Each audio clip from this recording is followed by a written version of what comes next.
En este vídeo, que a priori por el título puede parecer que no tenga absolutamente nada que ver con el Aiki, pues vamos a mostrar las equivalencias, no similitudes, equivalencias, porque es lo mismo a nivel dinámico entre lo que genera el movimiento en un ejemplo científico relativo a la utilización del magnetismo para generar movimiento y lo que nosotros denominamos canales en nuestro estudio del Aiki.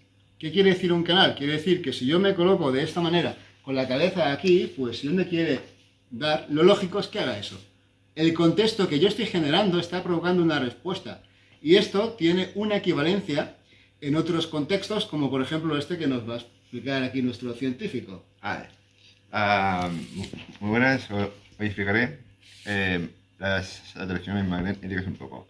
Como se puede ver aquí, tenemos un canal, como ha dicho Germán, cuyo canal, si os fijáis, todos son como triángulos que dirigen el movimiento hacia un lado. Es un imán que, al estar aquí y al notar una atracción mayor en el punto, en la punta que no en la parte de atrás, porque sí, en la punta de atrás lo que hace es que cuando hay movimiento lo multiplica hasta llegar aquí. En cambio, si yo hago lo mismo en un sitio donde no hay un canal, la fuerza es diferente.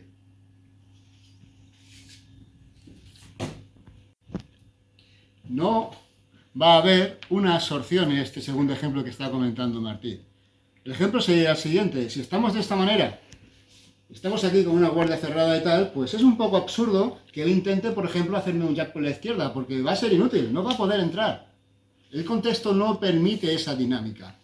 Ahora bien, si yo genero una obertura, un aparente error, es el punto en el cual vamos a poder generar una absorción, que es el equivalente a lo que se muestra aquí. No es una cosa mágica, como...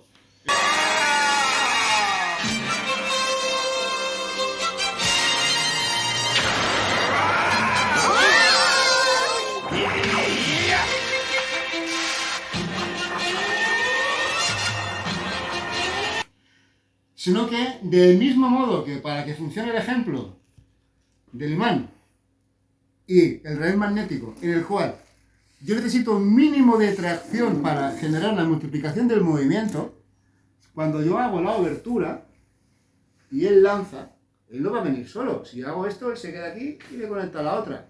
Pero si yo aplico un mínimo de tracción, es cuando vamos a poder tener el equivalente. Y a tener en cuenta, no estoy diciendo que utilicemos energía magnética como en este caso. No es una cuestión de... Evidentemente, esos son dibujos animados. Este es un ejemplo en el que efectivamente hay energía, en el sentido literal de la palabra, y en el caso de la aplicación marcial, del equivalente marcial, lo que hay es un flujo de intenciones, su intención de hacerme algo y cómo gestiono yo esa intención generándole un canal de entrada, es decir, haciendo el equivalente a una vía magnética por la cual se va a mover su movimiento. A nivel teórico, creo que es un símil bastante apropiado y nos permite salir del pensamiento mágico que a veces vemos según dónde y que a todos nos hace pensar un poco, aquí hay algo que no funciona, ¿verdad?